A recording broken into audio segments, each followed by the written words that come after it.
E aí pessoal, tudo bem? Sejam bem-vindos a mais um vídeo do nosso canal. E hoje eu decidi atender a um pedido de vocês. Vários inscritos aqui no canal me pediam constantemente a reagir a algum conteúdo do podcast Caravelas. E eu decidi atender ao pedido de vocês, em especial porque acabamos de passar pela data da Reforma Protestante, né, dia 31 de outubro. E veja bem, não é que eu não vá mais atacar o Carlos Nogueira, porque eu irei atacar sim. Eu ainda não mostrei tudo que eu quero mostrar, pelo contrário, isso é só o começo a respeito aí, né, desse tomismo brasileiro que envolve o Carlos Nogueira, mas não somente ele. Mas seja como for, por causa da data, eu decidi fazer uma pequena trégua apenas para comentar aqui esse episódio do Caravelas, né, em que eles estão falando sobre a Reforma Protestante. Eu não vou querer enrolar muito, eu confesso que, na verdade, eu estou um pouco chateado porque eu já tinha gravado esse vídeo, mas ficou com eco no fundo e eu sou cheio de toque. E aí fiquei pensando, não, o pessoal vai reclamar, eu também não vou gostar de assistir, né? Tava até um episódio bem legal gravado aqui, mas infelizmente eu tive que regravar. Vamos lá assistir então? Eu vou direto aqui pro episódio e aí a gente vai comentando algumas coisas a respeito de Lutero, né? Olha só o título, Os Principais Mitos da Revolução Protestante, né? Com André Mello. Olha só como eles já chamam, né? Revolução Protestante. Vamos lá ver o que tem aqui. Vamos lá, atacando o Lutero, a gente defende a verdade. Muito bom. Eu já tinha pausado em um trecho, ele nem sabia que ia sair exatamente aqui, né? Mas é que você já consegue ver um pouquinho, né, do tipo de coisa e tendência que a gente vai ouvir aqui, né? Mas vamos lá. Bom, vamos primeiro, como a gente sempre tem que ver com qualquer figura histórica, é ver o contexto, né? O tempo dela. Exato. Bom, todo fato histórico tem uma porção de causas, né? Causas próximas e remotas. Lutero não é diferente, quanto mais importante é o fato histórico, mais causas, mais influências ele teve, né? Lutero não é diferente. Lutero, ao contrário do que muitas pessoas, do que pode parecer, ou do que muitas pessoas possam pensar, ele não era um grande inovador. Ele desenvolveu sim muitas das ideias, mas ele foi um grande repetidor, né? Não estava sozinho. Ele provavelmente foi um porta-voz de um movimento, e ele soube aplicar muito bem, para uma finalidade ruim, essa é uma pena, mas ele era uma pessoa muito competente, aplicar muito bem os princípios que ele aprendeu, né? Então aqui, para a gente dar uma rápida pincelada nos antecedentes, Lutero, ele bebeu muito nos erros de Wycliffe, através de João Hus, né? Então Wycliffe, que foi um herege medieval, que defendia a igualdade na religião, era contra a presença real na Eucaristia, contra o papado. Muitas vezes esses erros que a gente vê em Lutero já eram defendidos ali por Wycliffe, que era inglês. Esses erros vão ser levados para a região da Boêmia por João Hus. Ele aqui dá a entender que erros, e ele cita, né, vários exemplos, entre os quais você pode encontrar a união, a presença real de Cristo na Eucaristia. Esse tópico negado por esses pré-reformadores eram repetidos por Lutero, né? Se você for ver mais ou menos essa é a linha de raciocínio, sendo que isso aqui já é um pouco errado, né? Porque quando você vê o que Lutero, né, defendia, todo esse debate que a gente tem da união sacramental, da consubstanciação, é meio difícil você dizer que ele não está defendendo uma presença real. Claro que existe ali um debate sobre a substância do pão, a substância do corpo de Cristo, mas dizer que Lutero não acreditava que Cristo estava realmente presente na Eucaristia já gera um pouco de complicações e a fala dele dá margem a essa interpretação. João Hus vive exatamente 100 anos antes de Lutero, e João Hus vai defender muitos dos erros que Lutero vai defender, né? Não só contra os sacramentos, mas também contra a hierarquia, contra a igreja, contra o Papa, etc. O que é interessante é que Lutero vai tomar contato com as ideias de João Hus na biblioteca do convento.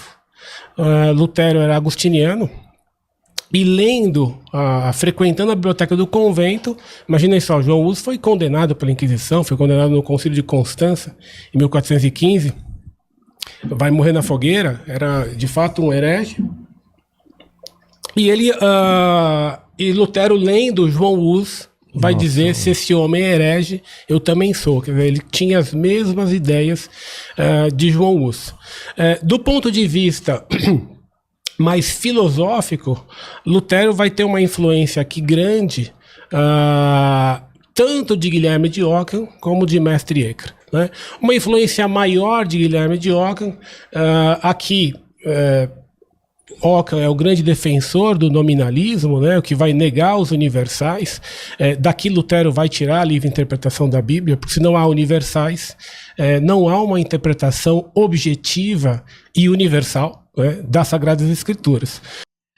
Você percebe que o nível de absurdo que acabou de ser declarado quer dizer então que Lutero tira a livre interpretação da Bíblia da negação dos universais? Porque foi basicamente isso que ele falou, né? Foi isso que ele defendeu aqui. Gente, uma coisa não tem nada a ver com a outra. Assim, nada, sabe? Absolutamente nada. Você falar, por exemplo, que, em primeiro lugar, né, Lutero não defendia isso de livre interpretação, isso já até é um lugar comum. Muitos críticos católicos concordam que isso já é um ataque um pouco errado, que não deveria ser feito. Porque, no final das contas, estava se defendendo, né, o livre exame mais propriamente, né? Muita gente repete isso por aí, está correto, né? Ou seja, a ideia de que você pode examinar o que o sacerdote diz à luz das escrituras, enfim, uma certa liberdade de consciência. Claro, isso vai ser aplicado a autoridades, ao assunto, né, ao debate da autoridade em vários níveis, em vários momentos. Mas o ponto aqui é que você não extrai livre interpretação, nem mesmo livre exame, da controvérsia dos universais, sabe? Aquela controvérsia que diz respeito ao que é universal, né? Tanto no sentido de que se é algo que você predica de muitos, né? Uma coisa que se diz de muitos, que está em muitos, e também da própria natureza ontológica disso na natureza, né? É um pouco difícil você pensar em qualquer conexão possível, ou seja, como que Lutero extraiu isso do livre exame, ou seja, das pessoas poderem chegar às conclusões. E olha aqui, a gente não está... ele fala em algum sentido assim, olha, Lutero negava uma espécie de interpretação objetiva, o sentido correto das escrituras. Não, sabe, isso dizer, ou seja, ele assumindo que Lutero seja um nominalista, acredita que não existe então em Lutero um espaço para verdades objetivas, universais e que são válidas universalmente. Isso é totalmente mentira, tá? Isso não faz sentido. Primeiro porque Lutero não era nominalista. Em segundo lugar, porque uma coisa não se segue da outra. Simples assim, sabe? Não confundir aqui um princípio de exegese hermenêutica e que tem a ver também com liberdade de consciência, né? A relação vida cristã-autoridade, com um debate filosófico sobre a natureza, sobre né, essa essência ou universal, estruturante da realidade, sabe? Sobre o qual nós predicamos as coisas. A gente até falou sobre isso, né? Os vários tipos, né, de universal lá naquele meu vídeo com o Rian, quando a gente falou do nominalismo, né?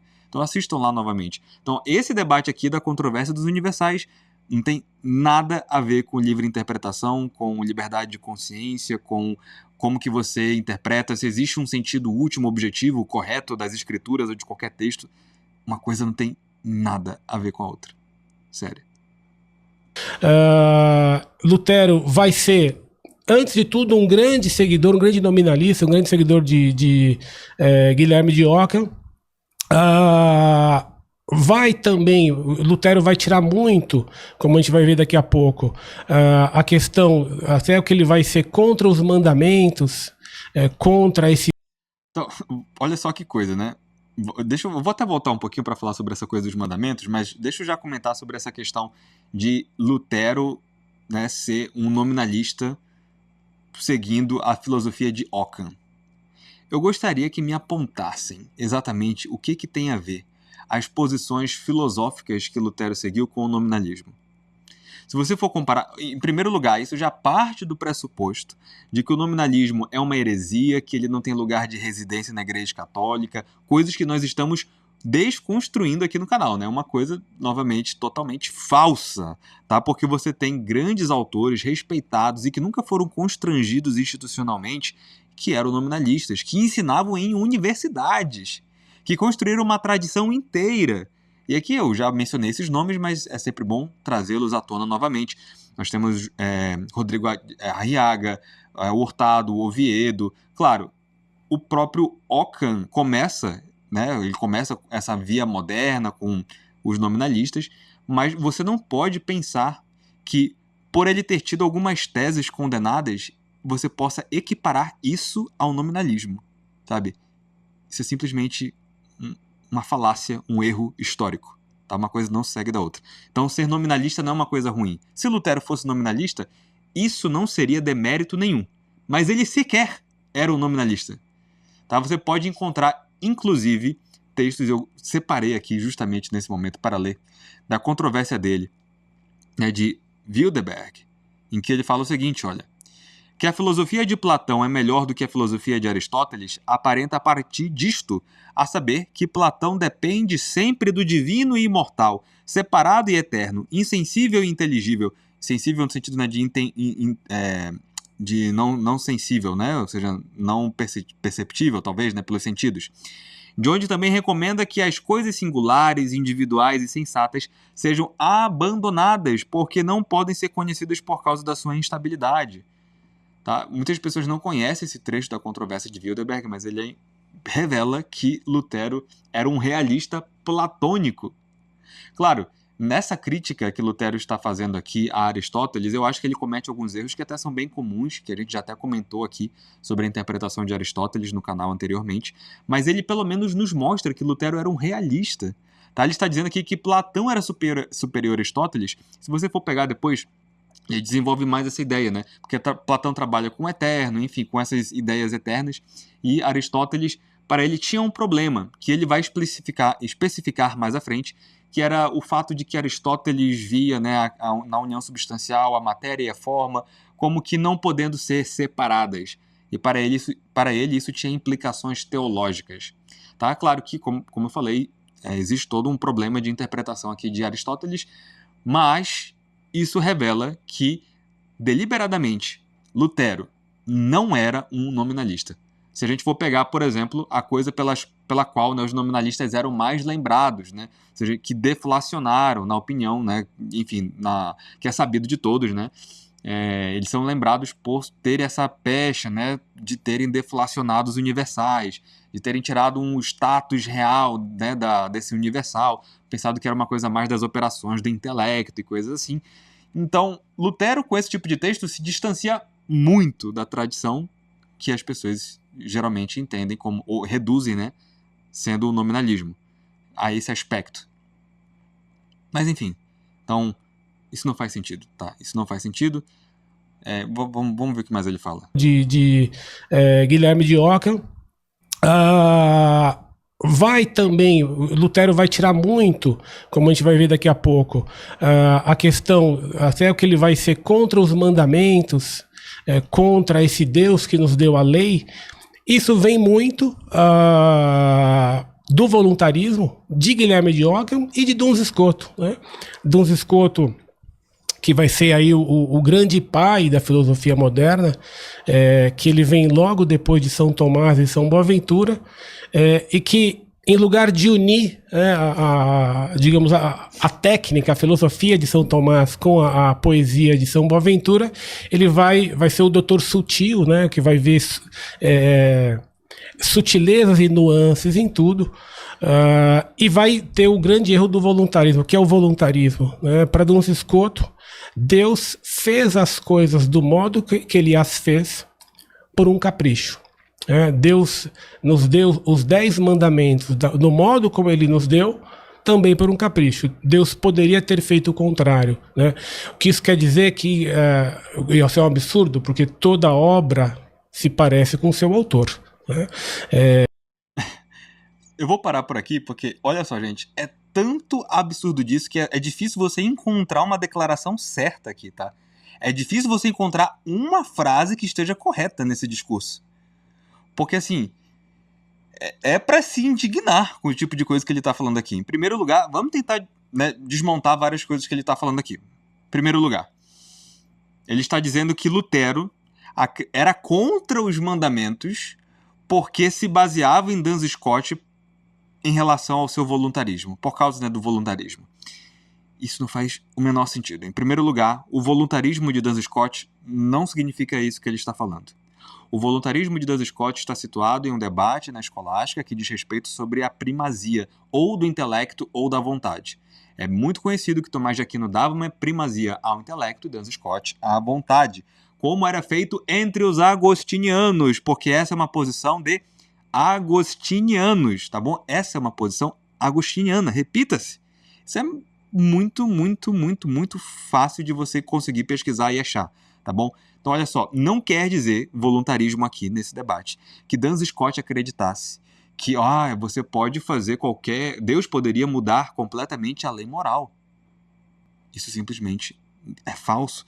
E eu posso citar textualmente que isso está equivocado. Se vocês pegarem, por exemplo, a Ordinácio de Duns Scott e verificar na Ordinácio que livro 3, questão... Não, no caso aqui é distinção 37, como está dividida, né, a Ordinácio.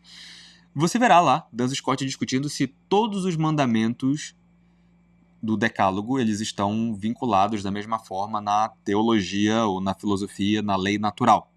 Tá? Esse é um debate.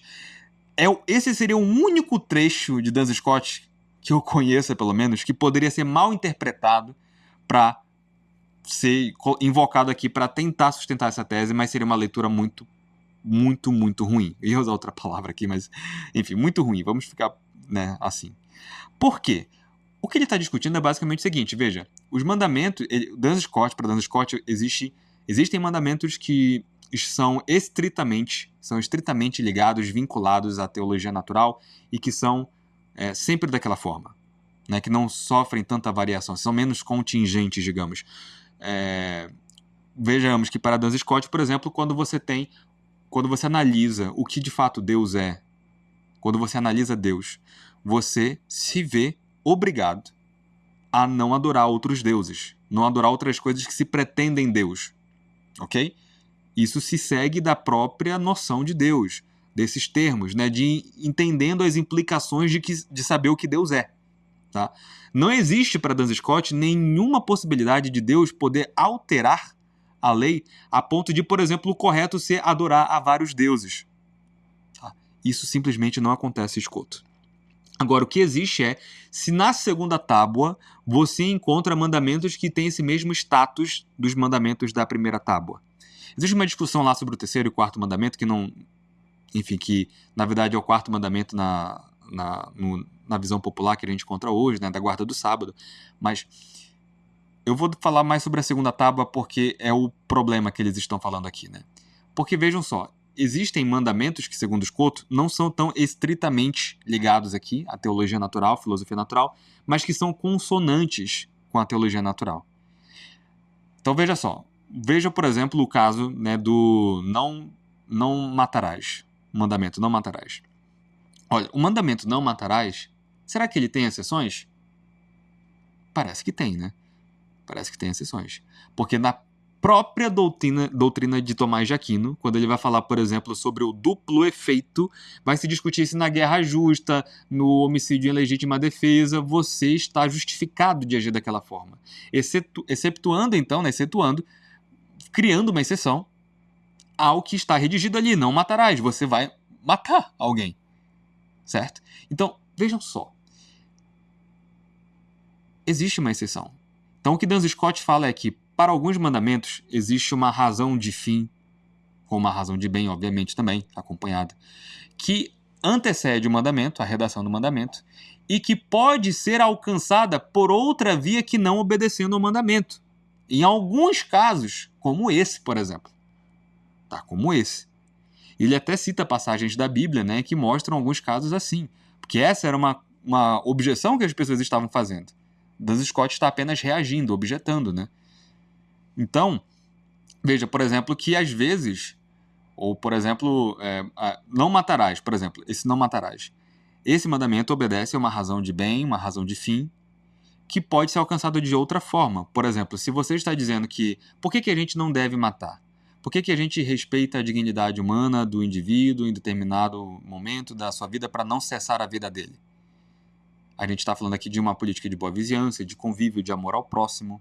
Mas em muitos casos, como defendido por Tomás de Aquino, se defendia a pena de morte. Porque, na opinião pelo menos de Tomás de Aquino, eu discordo de muito disso, tá? Em relação a, por exemplo, as exceções do mandamento sobre o homicídio.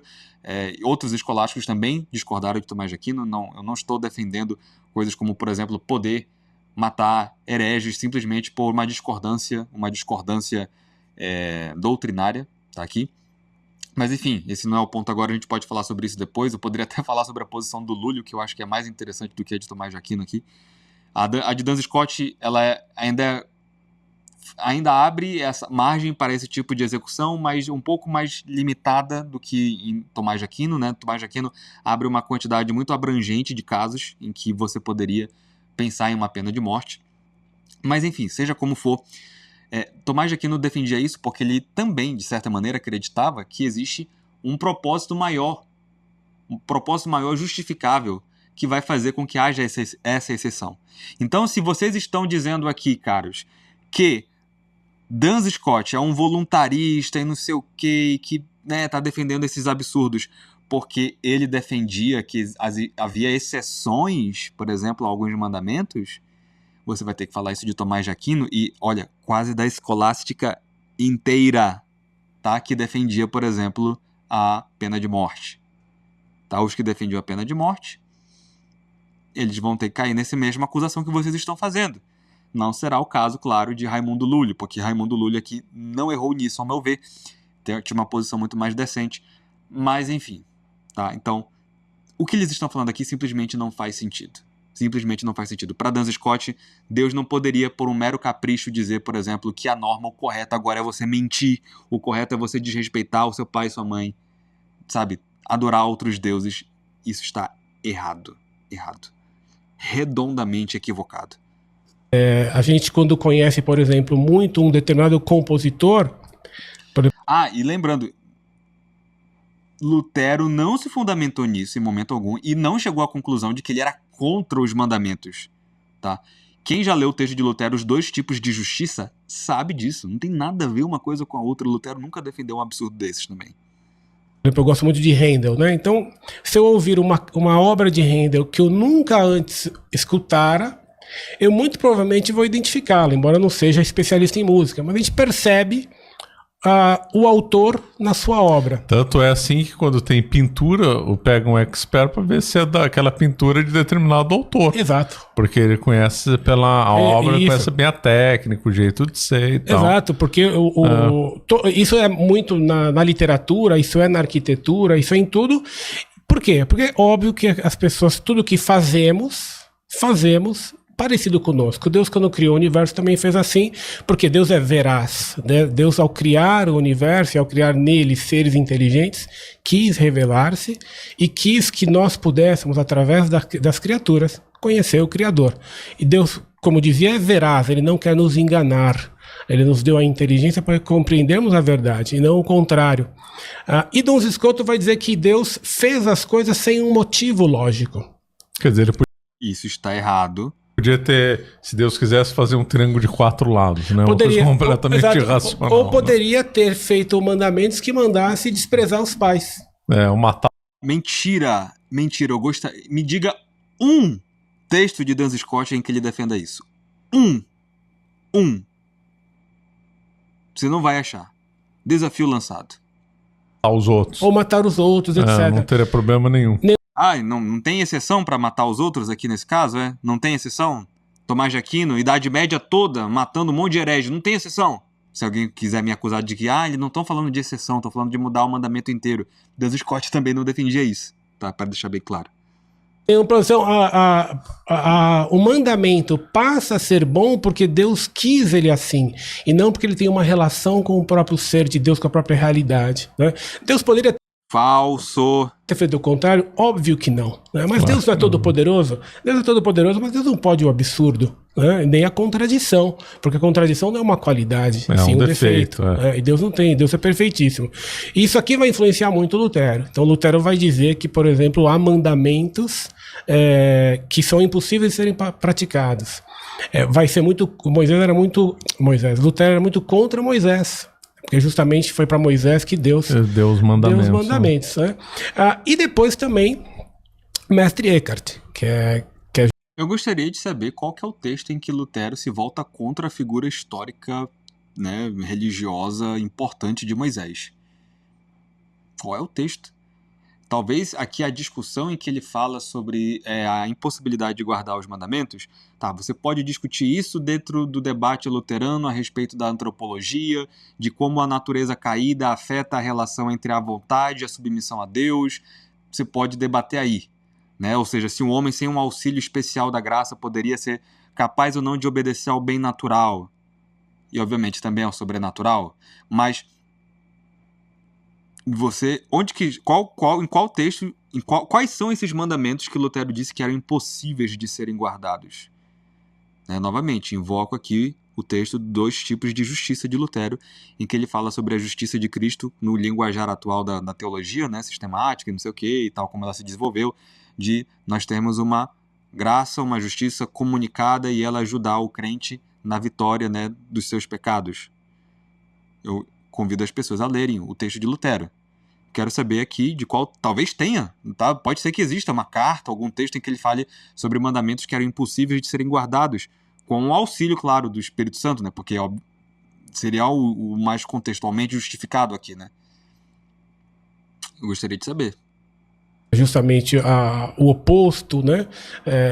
O inimigo mortal de Guilherme de Ockham, né? O inimigo dos nominalistas vão ser os seguidores de Guilherme de Mestre Eckhart, né? Mestre Eckhart era alemão, Ockham era inglês, e ele vai justamente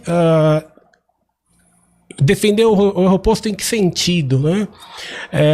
Um dizia que não havia universal, então que ambos vão negar a analogia do ser, mas um negando que haja no mundo qualquer vestígio de Deus, e o outro dizendo que o mundo é igual a Deus. A doutrina católica ensina que o universo, a criação, é semelhante a Deus. Exatamente. Não é oposta, né, nem idêntica.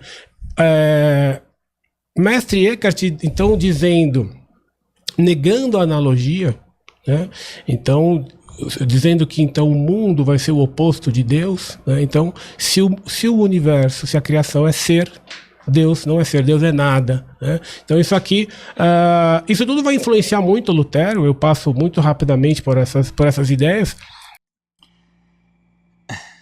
Olha, vamos lá, vamos primeiro fazer justiça a Mestre Eckhart aqui, porque existe uma leitura muito injusta dele, que começou lá atrás com os dominicanos, novamente, né, dominicanos, fazendo leituras não caridosas de Mestre Eckhart. Ele não estava dizendo aqui, por exemplo, que Deus não existe, já que ele não tem ser, ou que Deus é uma privação, ou que Deus, sabe, qualquer coisa dessa natureza, Deus não tem uma essência. Ele não está defendendo isso, tá bom? Eles não falaram explicitamente essas palavras aqui, mas eu estou prevenindo os ouvintes de tomar essa conclusão desse breve comentário dele.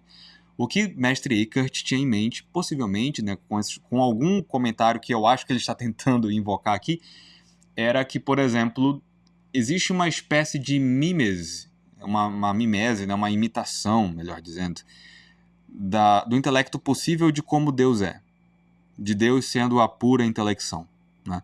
Porque você tem, por exemplo, uma discussão sobre a primazia ou do intelecto agente ou do intelecto possível, em que Eckhart defende que o intelecto possível ele é virtualmente qualquer coisa. Eu tenho um vídeo em que eu falo sobre isso, assistam lá o meu comentário contra o Olavo de Carvalho falando sobre Aristóteles em nova perspectiva, tá? Isso é discutido lá, eu falo como que o intelecto agente atua no intelecto possível, então assistam lá. Então, como o intelecto agente vai moldar o intelecto possível para diversas possibilidades, né?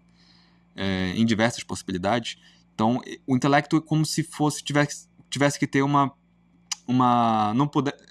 Como que eu digo isso? O intelecto possível é como se ele tivesse uma primazia sobre o ser. De certa maneira é isso, né? Ele não tem determinações a princípio. Então ele é virtualmente qualquer coisa. Se ele é virtualmente qualquer coisa, ele não pode ser, sabe, determinada coisa já agora. Então, isso é uma espécie de imitação de como Deus é, porque Deus também não é determinado por nada. Deus é determinante. Entendeu? Assim como, por exemplo, uma analogia que seria interessante para isso, assim como, por exemplo, o olho, quando contempla uma maçã, não fica vermelho, né? O intelecto, quando intelige a realidade, e ele, de certa maneira, tem uma certa anterioridade também. Não é afetado totalmente dessa forma, né? Ele tem uma anterioridade. Enfim, acho que deu para entender a analogia, né? Deu para entender. Então, eu pergunto, em que sentido essa noção influenciou Lutero em qualquer coisa? Em que sentido isso se correlaciona com as ideias de Lutero? sabe, essa tese metafísica e tal. Sabe, o que eles estão falando está aqui, o que Lutero falou está aqui. Uma coisa não tem nada a ver com a outra. Nada. Mas isso aqui vai influenciá-lo muito. E ele vai compreender isso, vai saber pôr isso num esquema de doutrina, né? Aliás, isso o professor Orlando nos ensinava, né?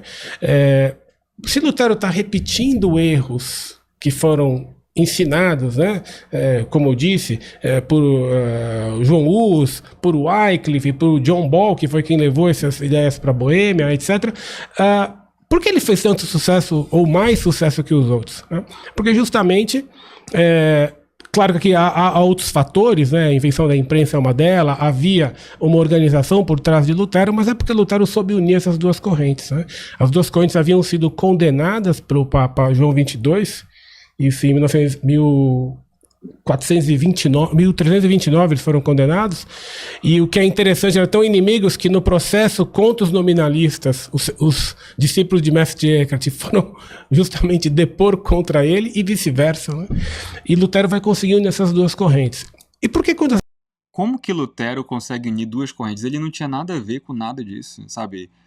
Eu não sei se eu já mencionei isso aqui, acho que não, né? Por exemplo, Lutero, nas 97 teses contra os escolásticos, não confundir com as 95 teses, né, a respeito contra as indulgências. Nas 97 teses contra os escolásticos, as pessoas a quem Lutero mais objeta, sabe quem são? Eu já vi isso no passado, eu já contei quem é a pessoa que Lutero mais rebate nas 97 teses. Lutero está polemizando principalmente contra Gabriel Biel, tá? Que era o nominalista. Na mesma lista ali, ele também ataca, sabe quem? Ele cita nominalmente Guilherme de Ockham. E menos do que ele objeta Duns Scott. Em primeiro lugar, Gabriel Biel, depois vem Scott, né, Duns Scott. E ele nega justamente o que eles dizem aqui ser os pretensos, né, o pai do nominalismo, né, Scott. E ele ataca pessoas que eram explicitamente nominalistas. Que, na verdade, até como eles vão dizer aqui, possivelmente foram até professores de Lutero, no caso de Gabriel Biel. Então, assim, como que Lutero está unindo isso que ele atacou? Que, como eu mostrei no começo, né, ele não tinha... sabe? É um pouco... Me deixa um pouco indignado esse tipo de coisa, porque antigamente... pensadores católicos atacavam Lutero pelas coisas que ele tinha dito. E não por detalhes biográficos, associações completamente tiradas do nada. Não, eu sei que elas não são tiradas do nada, elas são tiradas de livros católicos que foram inventados, escritos no século XIX, que falavam fábulas de Lutero, disseram um monte de besteira sobre Lutero. Então eu sei que eles estão tirando dessa tradição que surgiu daí, né? Na verdade remonta até antes disso. Mas... enfim, é realmente bizarro, sabe? Dizer que Lutero uniu Mestre Eckhart com os nominalistas. Como? Como, gente? Como? Isso não faz sentido. Essas duas correntes são unidas, isso dá muito sucesso. Porque o racionalismo ele tem pouca penetração. Né? O racionalismo, se a gente vê ainda hoje, né, as doutrinas que são meramente racionalistas, o que a gente costuma chamar de esquerda, elas são muito secas. Tem pouca penetração, tem pouca graça, tem pouco calor, né? Acaba ficando restrita a um grupo de intelectuais. E o irracionalismo, né, atrai bastante, é sedutor. É, né? Sedutor porque ele empolga, ele harmoniza melhor com poesia e tal. Com poesia, etc. Então a união das duas coisas vai sempre ter um grande sucesso. Aqui a gente verifica na história diversas vezes, né?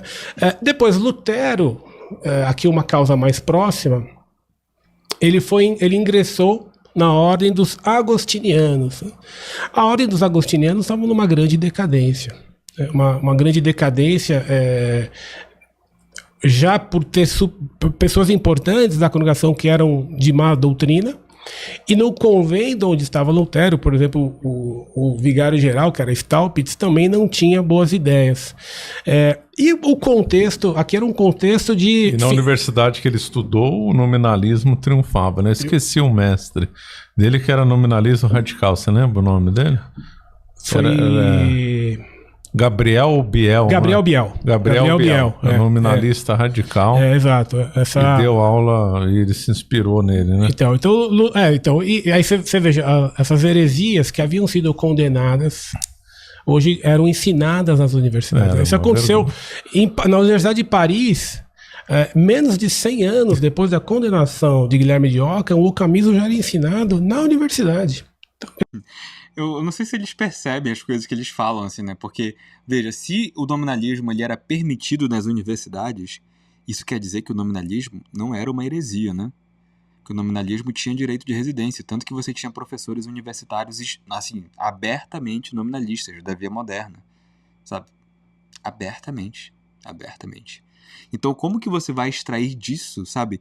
Que era uma coisa assim, sabe, diabólica, que corria, né, pelo fundo da igreja, né, como uma espécie aí de infiltrados e tal. Isso não faz sentido, sabe? O nominalismo tem até hoje direito de residência dentro da Igreja Católica. Hoje você poderia, católico que me ouve, ser um teólogo, um filósofo nominalista, tanto quanto você pode ser um teólogo, um filósofo escotista, tomista, qualquer coisa assim, suarista, tá? Você poderia ser, assim, facilmente um nominalista. Claro, se você estudasse, né? Que é uma coisa que, enfim, vamos lá.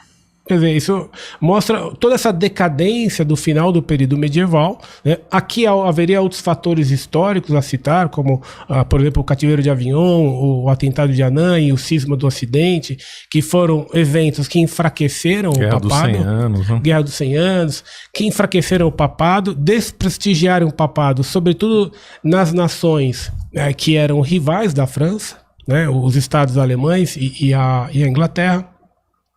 E também aqui havia toda aquela decadência que conhecemos do humanismo.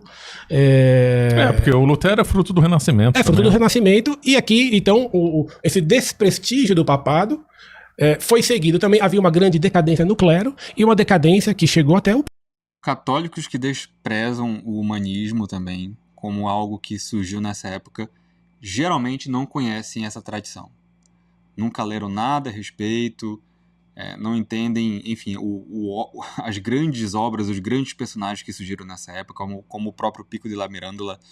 Então, é difícil ter, assim, sabe, um comentarista católico que realmente entre nesses tópicos, porque eu acho que eles talvez sequer percebam, né, a limitação e o erro histórico que muitas vezes, as injustiças históricas que eles cometem. O próprio papado, né? Júlio II, Alexandre VI, né? Que eram papas pior que o outro, muito ruins moralmente, né? Podiam não ter erros doutrinários, mas moralmente muito ruins, né? E isso evidentemente desprestigia o papado e vai dar força para aqueles que pregam, ainda que seja uma falsa solução, contra essa corrupção do clero que havia, né? A causa próxima, que eu não trato agora, eu vou falar um pouco da vida de Lutero, mas a causa próxima foi a questão das indulgências, né? Que aqui foi o pretexto que Lutero assim, emprestou para poder fazer a sua revolta, né? Para falar um pouco da vida dele, né, Marcelo? Pretexto, assim, correto, né? No sentido de que Lutero corretamente se voltou à prática das indulgências, né? Das vendas de indulgências, de tudo que Tetzel fazia lá, né? A resposta aqui, a revolta de Lutero estava correta, né? Você tem, por exemplo, tomistas como o cardeal Caetano protestando contra coisas muito parecidas, se não idênticas às de Lutero na mesma época, já que eles eram contemporâneos, tá? Então, se você é católico, estude, por exemplo, as opiniões do cardeal Caetano a respeito disso, tá? Lutero não estava doido a respeito da venda de indulgências e tal. Bom, Lutero, ele é... Mostra o livro aí também, que mostra da vida dele. É verdade. Nós temos aqui um livro, que é a biografia de Lutero. Esse livro é um livro bem interessante. O Brentano, que escreveu o livro, ele não se opõe a Lutero, ele não escreveu o livro para atacar Lutero. Claro que ele escrevendo a vida de Lutero é impossível.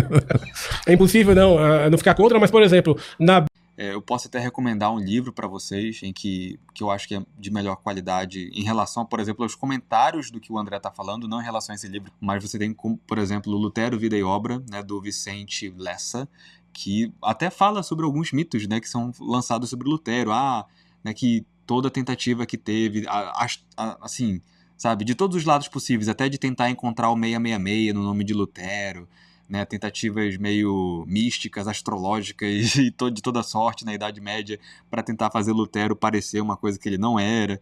A bigamia de Frederico de Hesse, ele disse que lá foi um pecado venial, né? Isso aqui, para quem não conhece o fato, né? Frederico de Hesse, ele era casado, tinha 7 filhos. Ele se apaixonou por uma mocinha de 17 anos. Ele apoiava Lutero. Lutero precisava do apoio dos nobres, porque ele já estava sendo atacado por Carlos V, o imperador, e ele precisava ter exércitos.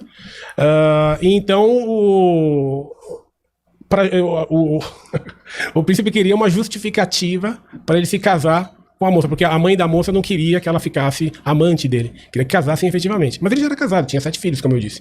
Então ele escreveu para Lutero exigindo uma justificativa nas Sagradas Escrituras para que ele pudesse ter 2 esposas. E o Karlstadt ficou preocupado, né? Como é que a gente vai fazer isso aqui? E Lutero então deu a solução, falou, não, vamos justificar, mas vamos colocar aqui uma condição. A condição é que isso tem que ser mantido sob sigilo. Né? Então eles deram uma justificativa por escrito, baseando-se na Bíblia, que ele podia ter 2 esposas. A mãe da moça não gostou e deu com a língua nos dentes, né? E aí o caso se tornou público, e é aqui que Lutero então vai dizer que para causa do protestantismo, não tinha importância, né, que mal teria dizer uma boa e grossa mentira. E esse fato, né, que é um fato escandaloso, o Brentano vai dizer que isso aqui foi um pecado venial. Né? Então, quer dizer, para mostrar que ele de fato não era um inimigo de Lutero. Né? Não era um inimigo de Lutero. Esse livro, então, é interessante para se ter um apanhado geral da vida de Lutero. Novamente aqui, esse também é um fato que mereceria uma melhor análise histórica, né? Porque aqui eles foram muito pouco caridosos com Lutero. E claro, aqui eu não estou querendo passar pano para Lutero, mas existem algumas contingências históricas que podem fazer com que você entenda melhor a situação que realmente se passou ali. Veja, primeiro, existe toda essa questão, né, de eles estarem debochando, de dizendo que Lutero foi uma coisa muito absurda, né? Tá, então vamos lá. De fato, houve dentro da realeza ali da época, né, de pessoas apoiadoras de Lutero, houve de fato essa questão. Será que a gente pode se casar 2 vezes? Porque eu tive um casamento arranjado, eu não gostei da pessoa com quem eu me casei. E aí, Lutero, eu posso me casar de novo? Lutero, em todas as respostas em que ele falou sobre o assunto, ele disse que não. Todas. Ele disse que não, não, não, não, não. E em vários textos da vida de Lutero ele defendeu essa posição, falando que o divórcio era uma coisa que Deus detestava, que não era para a gente procurar esse caminho. Então, enfim, muita desonestidade não citar que essa era a posição de Lutero. Isso, em primeiro lugar, tem que deixar e ser estabelecido. Agora, pode-se argumentar que Lutero errou a respeito do caso dessa bigamia que ele está dizendo aqui? Aí existem algumas posições. Em primeiro lugar, Lutero alega que quando o caso veio à tona, esse príncipe que se aconselha com ele, né, esse membro da realeza, não tinha falado todos os dados para Lutero.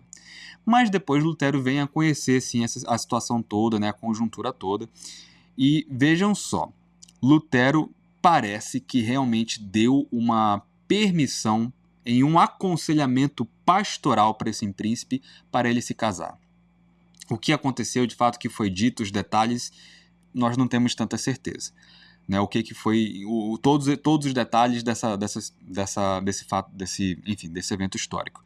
De toda forma, a principal acusação dele aqui é de dizer que, olha, na verdade Lutero falou então quando a coisa veio à tona, veio a público, que não tudo bem a gente mentir para ocultar, para avançar a causa protestante.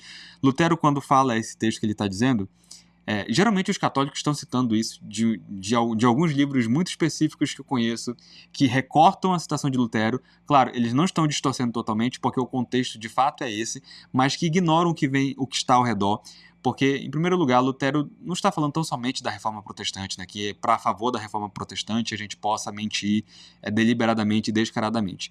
Lutero, nesse ponto, quando a coisa veio à tona, quando veio todo esse escárnio, né, por causa do que se descobriu a respeito dessa bigamia e tal, ou então pelo menos desse novo casamento não vindo de divórcio, né, porque esse é um debate também dentro do Novo Testamento.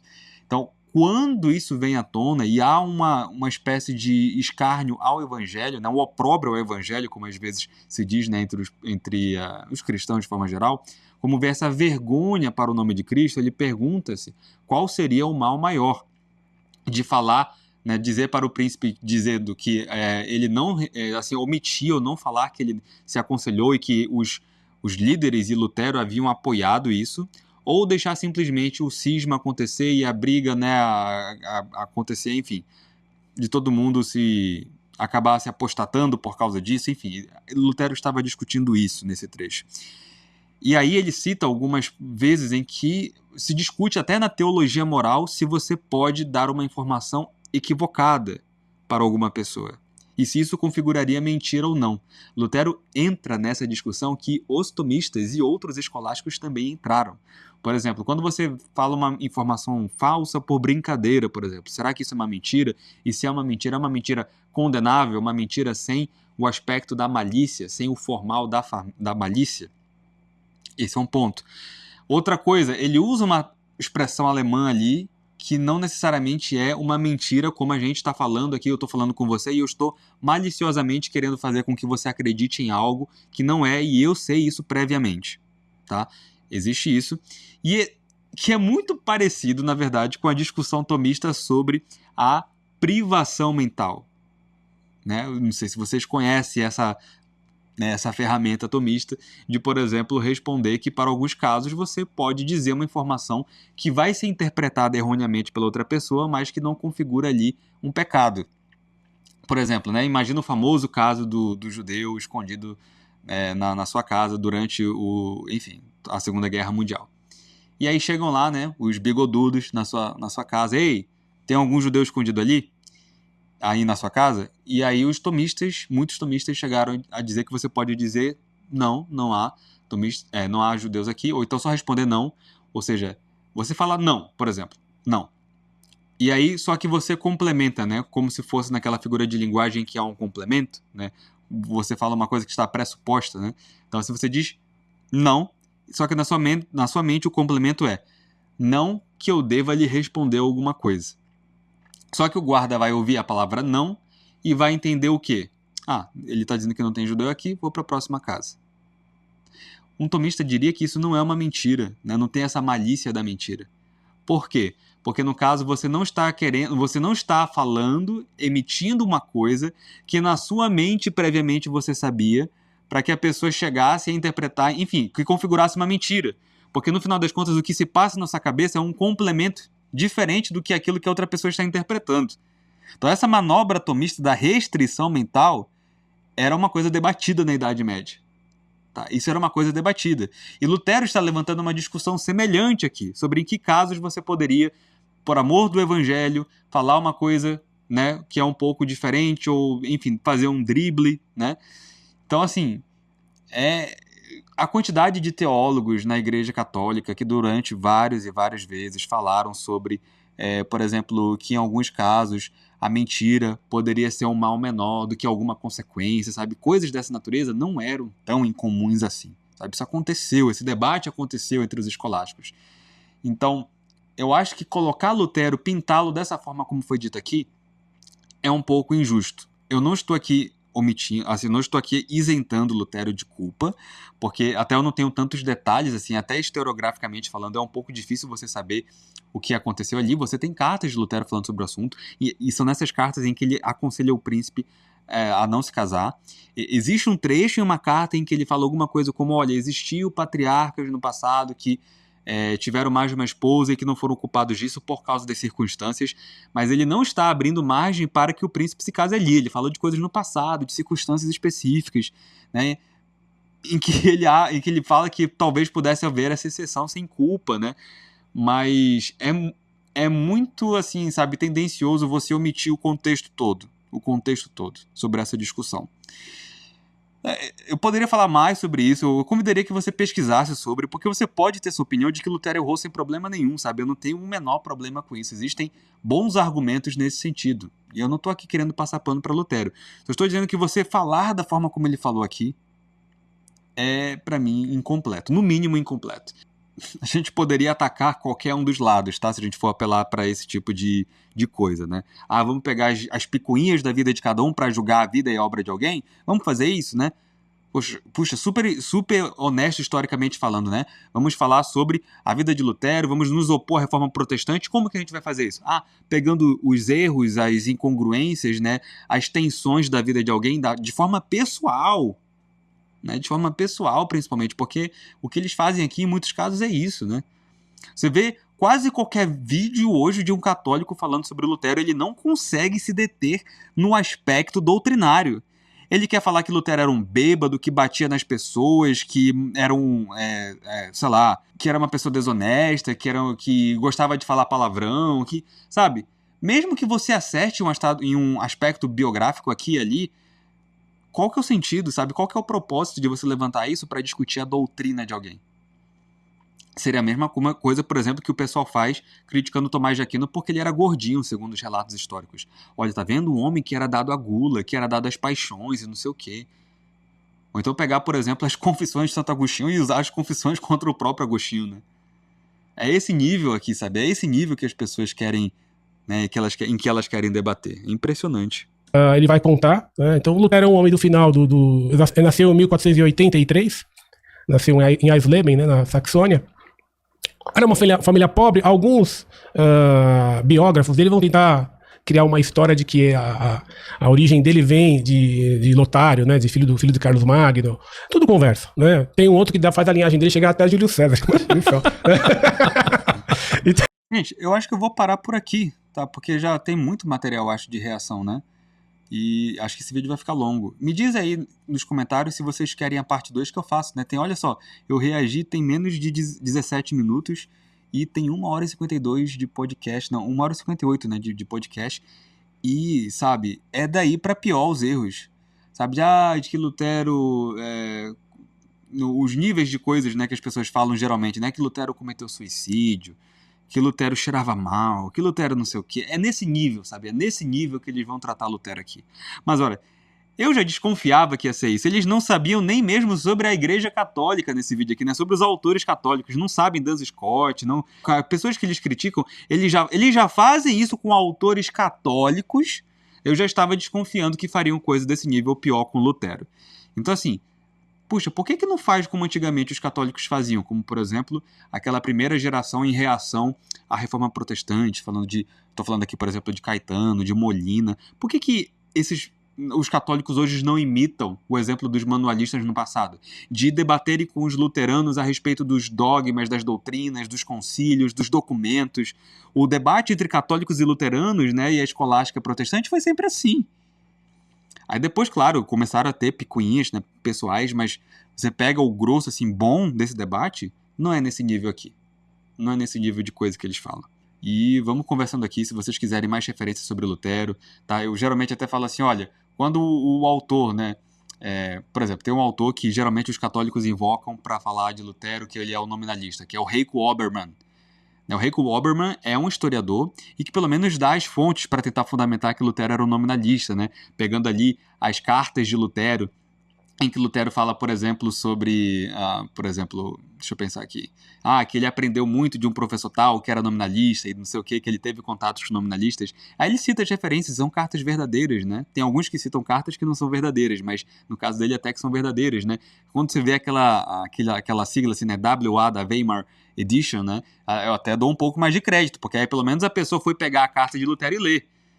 Porque tem as fontes primárias de Lutero, o próprio Lutero, o próprio Felipe Melanchthon, né, que era o grande parceiro de Lutero, o Zwinglio, porque ali houve um debate, né, de Lutero atacando Zwinglio, e Lutero gerou algumas cartas sobre isso, né, em resposta a Zwinglio, a respeito da Eucaristia, né, para quem acha que Lutero não defendia a presença real, né, ele justamente se opôs a posições que não eram realmente da presença real. Você tem esse tipo de carta, né? Por exemplo, o próprio João de Wittenberg, que era o eleitor da Saxônia, que escreveu também, que se correspondeu com Lutero, sabe? Você tem... Dessa forma a gente descobre, por exemplo, os professores de Lutero, por exemplo, o Trutvetter, o Usingen. Então, são os professores de Lutero, a gente descobre isso pelo próprio Lutero, pelas pessoas que se corresponderam com Lutero. Então, pessoas que apelam para as fontes primárias, eu respeito, mesmo que tragam conclusões das quais eu discordo. Pelo menos existe um começo de base com o qual a gente pode debater aqui. Mas nesse caso aqui, sabe? E nesse caso aqui? não tem para onde correr, né? É realmente informação errada mesmo. Mas enfim, vamos deixar de lado. Se vocês quiserem, eu posso dar algumas referências que eu acho que são de melhor qualidade dessas fontes primárias e bons leitores dessas fontes primárias. Mas qualquer coisa, deixe seu comentário, inscreva-se no canal, comente o que você achou, mande para os seus amigos. Eu preciso muito desse apoio, desse engajamento para crescer o canal. Eu queria muito que o meu canal fosse mais relevante. Você pode me ajudar a fazer isso. Mesmo que você discorde de mim, tudo bem, discorda, comenta aí, faz uma tese nos comentários. Muitas vezes eu não tenho tempo de ler tudo, eu tento responder ao máximo possível de comentários pertinentes e bons, mas é difícil às vezes. Então, mas é isso, tá bom? Se vocês quiserem uma parte 2, comenta aqui embaixo que eu faço uma parte 2, tá bom, pessoal? É isso, abração, tchau, tchau.